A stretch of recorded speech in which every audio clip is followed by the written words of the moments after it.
Hello and welcome to Mastering Microsoft Power Query video series. In this video, I'm going to take you through a scenario where if you do a small change in the recorded M language code, how this is going to play a very crucial role. First, let's try to understand, is it important for an user to master the M language to master the Power Query? The answer is absolutely no. If you could see, if you're following my videos, this is the 25th video. So that means 24 videos. We have seen different concepts in the Power Query. We have done a lot of transformation without even touching a single code in the recorded steps or the applied steps of the Power Query. So it is not necessary to master the M language to master the Power Query. But where it comes into real deal is the things are not coming in as expected in the source side. For example, let me give you a small situation so you can connect to. So let's say I'm connecting to an Excel file and I have taken the data from the sheet one, and every transformation I performed, everything works like a cakewalk. Now I'm happy.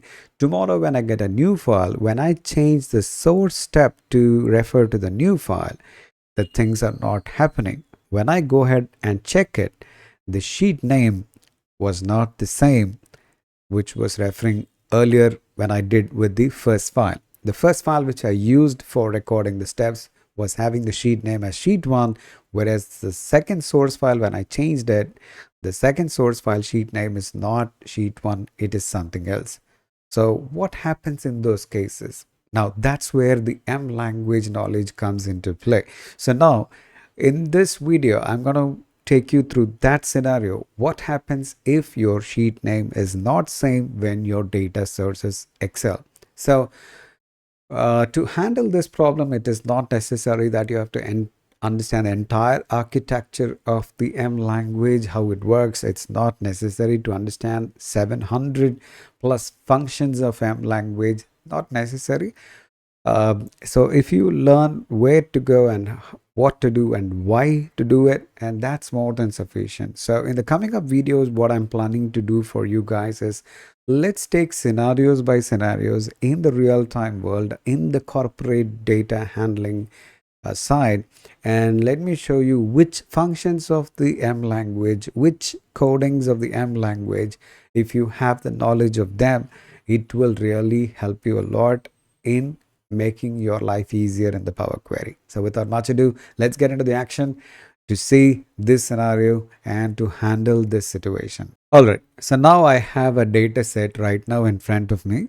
You can see the file name is dataset1, and this is my data. And the problem we're going to take here is I have to remove the blank rows and blank columns away, which are present in this data, and the data is available in the sheet 1, and I'm going to connect to this file and perform the steps of removing the blank rows and blank columns, and then I want to perform the same task to a different file, which is dataset2. And here also you could see we have the same issue. We have the blank rows and the blank columns, but the data is not present in sheet 1. It is present in a sheet with the name data. So when my sheet name changes, does the Power Query work? So let's go ahead and check it out. So I'm going to close these two and we're going to start performing the Power Query steps. So we're going to close, I'm going to open a new Excel, and I'm going to close this data set 1, and I'm going to close the data set 2, and let's go ahead and start connecting to those data sets. So I'm going to go to the data tab, and I'm going to go to the get data, then I'm going to go to launch Power Query editor. So let's go ahead and do that. Once I click on it, it's going to launch the Power Query editor. Now we're going to go ahead and connect to that data source. So let's go to the new source and the Power Query editor, file menu, Excel workbook, and I'm gonna go ahead and give that path. And here is our data set 1, and I'm gonna click import, and it's gonna come here, and we're gonna see the navigator dialog box very shortly. So here is our navigator dialog box. I'm gonna select, hey, this is a sheet I want to take the data from. So I'm going to click OK, and that's going to bring the data to the Power Query. So let's say I'm going to change this name to cleaned data. So we change the name of the query. Now let's go ahead and remove the blank rows and blank columns. So I'm going to go here and check out whether my friend change type is there. I don't want him right now, so I'm going to get rid of this guy, and I'm going to go to the home tab, remove rows and remove blank rows. Now I removed all my blank rows. For the blank columns, I'm going to use choose columns. I'm going to go to the choose columns. I'm going to click on it, and I'm going to decide which are the columns I would require it. So I'm going to choose the columns which is in my scope. So I'm going to go ahead and quickly connect to those columns which is in my. All right, so these are the columns I want. I'm going to click OK, and those are the columns I picked up, and everything is done. I'm going to set the data type for this. So select Control A, transform, detect data type, and all these are perfect. Remember that every step we performed is getting captured under the applied steps, correct? So this is my source step where I selected the file. This is my navigation step where I selected the sheet. And if you closely notice, it has captured my sheet name during the recording. So let me go ahead and try to change the source step to connect to the file dataset2. And let me check out whether for that data set 2 all these can be performed where my sheet name is not same. So let's go ahead and check it out that. So I'm going to go to the source tab, and I'm going to click on the gear icon, and I'm going to come over here, and this is the path. I'm going to go ahead and change the file. Instead of dataset 1, I'm going to say dataset 2. Click OK. It's all perfect. So I'm going to come to the navigation step, and there itself the problem started. So let's say if I didn't click on the navigation step, if I directly click on the last step, still I will face this problem. If you look at the error, what I'm getting is the issue is the sheet name is not the same. Now this is where the knowledge of M language comes into play. Now where am I going to handle this in the coding? So first we need to understand I can go to the respective step and I can adjust the code in the formula bar of the Power Query. That is one option. The second option is I can go to the home tab, click on the advanced editor, which is going to show me the entire codings. All the codings for all the steps is all presented to me here. I can even handle the changes over here.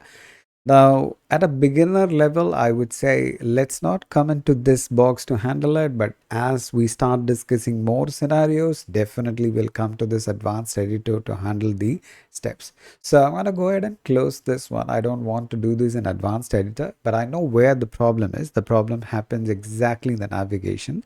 So I come to the navigation, I come to this particular place. Now watch closely, source and then a curly braces, and it captures my sheet name, and everything related to the sheet is captured inside this curly braces.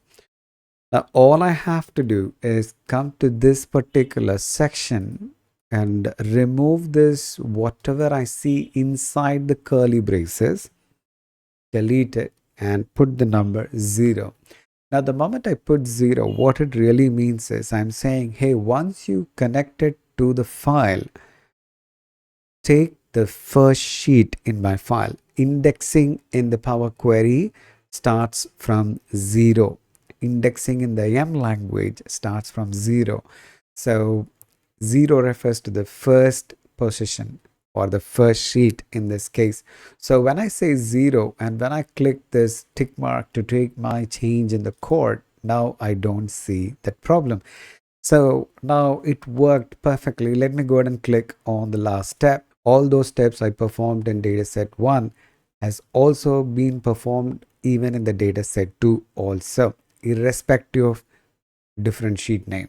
And this happened because of that small change in the M language captured during the navigation step. Let me go ahead and change the source to dataset 1, and let me check is it doing it even for dataset 1.